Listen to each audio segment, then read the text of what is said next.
নন্দীগ্রামে। আপনাদের যদি ক্ষমতা থাকে, সাংগঠনিক শক্তি থাকে, এত যদি হিম্মত থাকে, তাহলে পিসি দাঁড়াক 70 রেজিনগরে আর ভাইপো দাঁড়াক 71 বেলডাঙ্গা। দুজনকে যদি 30,000 করে ভোটে না হারাতে পারে, তাহলে পলিটিক্স থেকে সরে যাবে। বসিরহাটেও পাচ্ছে হবে। বসিরহাট লোকসভার আন্ডারে যত বিধানসভা আছে আমাদের দলের কোনো প্রোগ্রাম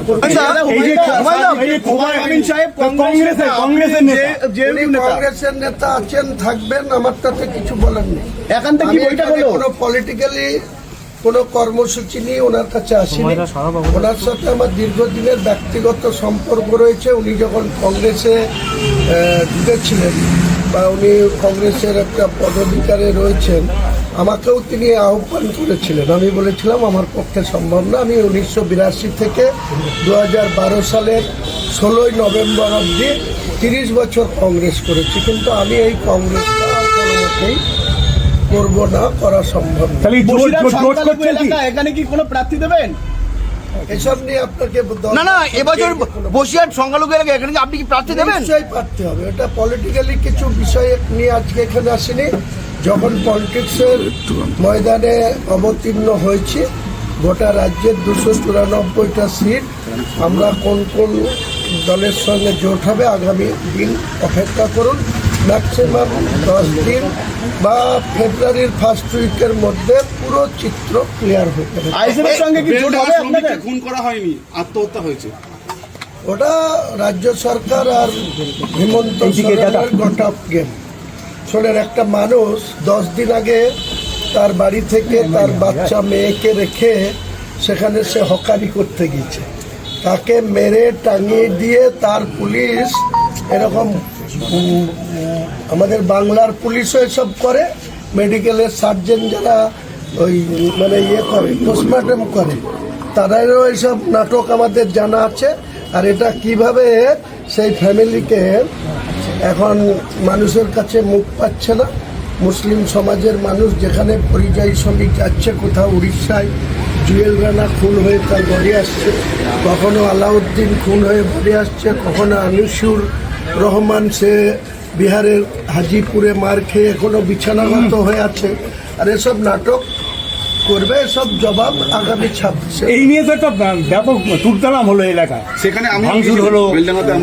দেখুন, উত্তেজিত জনতা যে সমস্ত ঘটনা ঘটিয়েছে, যেদিন শুক্রবার ছিল সেদিনকে আমি অলরেডি 16 তারিখ ছিল, আমি ব্রিগেডে ময়দানে 1 ফেব্রুয়ারি মিটিং করব বলে 6 তারিখ আমি ব্রিগেডের যারা আধিকারিক মিস্টার কর্নেল ত্যাগী, ওনার কাছে ডকুমেন্ট সহ জমা দিয়েছিলাম ব্রিগেডের এমএসসির জন্য। উনি 6 তারিখের পরে 8 তারিখে প্রসেস করলেন, আমাকে 13 তারিখে ডাকলেন। 13 তারিখে একটা চিঠি ধরানো হলো, সেই চিঠিতে বলা হলো 16 তারিখে বেলা 1টায় আসতে। আমি 16 তারিখে সকালবেলায় আমার বাড়ি থেকে 7টার সময় রওনা দিয়ে আমি কলকাতায় ঢুকে নামাজ পড়ে জুম্মার, তারপরে ত্যাগী সাহেবের কাছে গেছিলাম।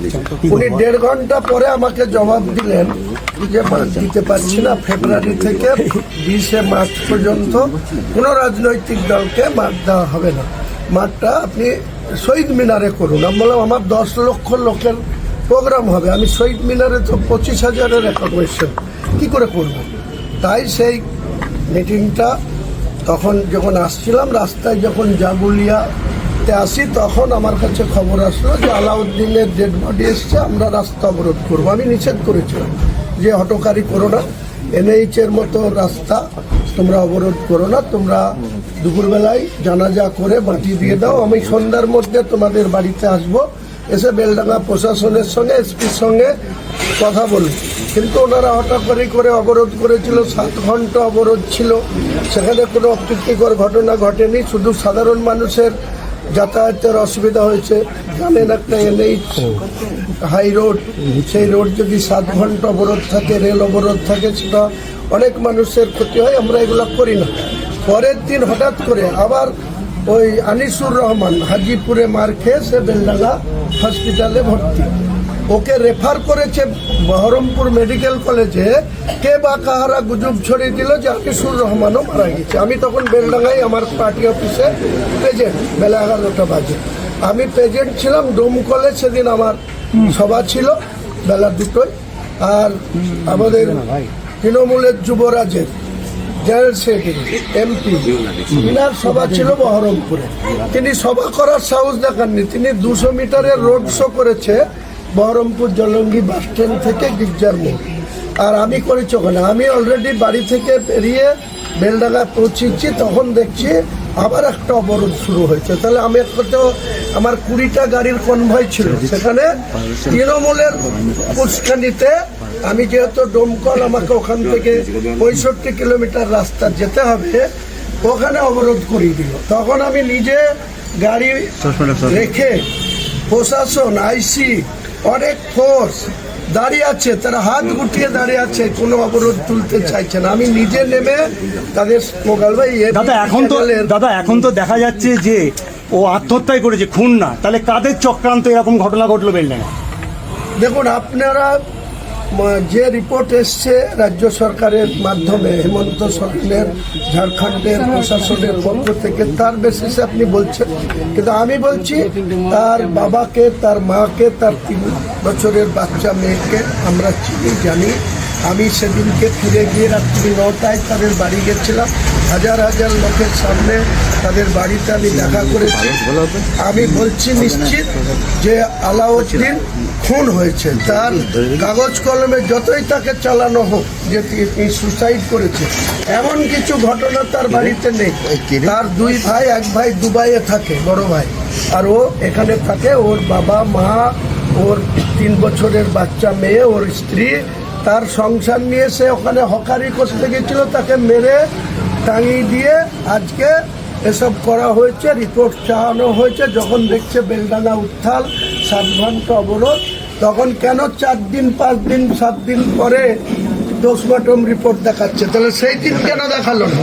সেই দিন কেন রাজ্য সরকার, যখন অভিষেক বন্দ্যোপাধ্যায়ের হেলিকপ্টার প্রয়োজন হয়, তখন হেমন্ত সোরেনের হেলিকপ্টার নিয়ে তিনি বাংলার সভা করে বেড়ায়। আর যখন বেলডাঙ্গা 7 ঘন্টা অবরোধ হচ্ছে, তাহলে বাংলার মুখ্যমন্ত্রী বা পুলিশের ডিজিপি কেন ঝাড়খণ্ডের ডিজিপির সঙ্গে কথা বলে সেই দিন সামনে আনলো না, যেটা সুসাইড কেস, এটা কোনো রকম মার্ডার না? তাহলে তো এত কিছু ঘটতো না। এসব আমরা বুঝি। তাহলে কেন করলো এই সরকার? এখন মুসলমানদেরকে বুঝাতে হবে তো, মুসলমানরা বিগড়ে গেছে। মুসলমানরা টিএমসি কে ভোট দেবে না বলছে। আমাদের নতুন পার্টির দিকে দলে দলে যোগদান করছে, যেখানে যাচ্ছে হাজার হাজার মানুষ মিটিং অ্যাটেন্ড করছে। এরা আতঙ্কে এখন, ওখানে হেমন্ত সোরেন তো মমতা ব্যানার্জির ছোট ভাই, কাজে ছোট ভাইকে তার প্রশাসনকে যা বলবে সেরকম রিপোর্ট তৈরি করে এখন মুসলিমদের কাছে মাসিয়া সাজতে হবে। এতদিন 11-14 বছর মিথ্যাচার করে এসছে, একই লাইনে খেলছে, খেলতে দিন না। দাদা, আপনার দলের কর্মীরা বলছে আপনি এবার মুখ্যমন্ত্রীর বিরুদ্ধেই ভোটে দাঁড়াবেন, আপনি কি বলছেন?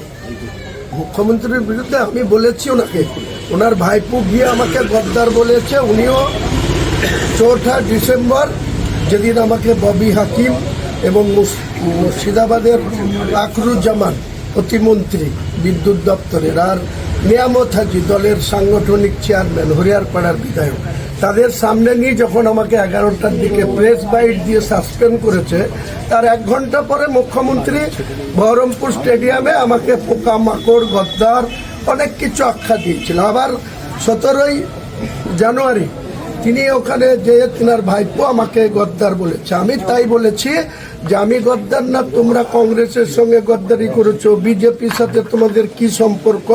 তোমাদের হিম্মত থাকলে বেলডাঙ্গার রেজিনগর 70 রেজিনগরে আমি কন্টেস্ট করব, 71 বেলডাঙ্গাতেও করব।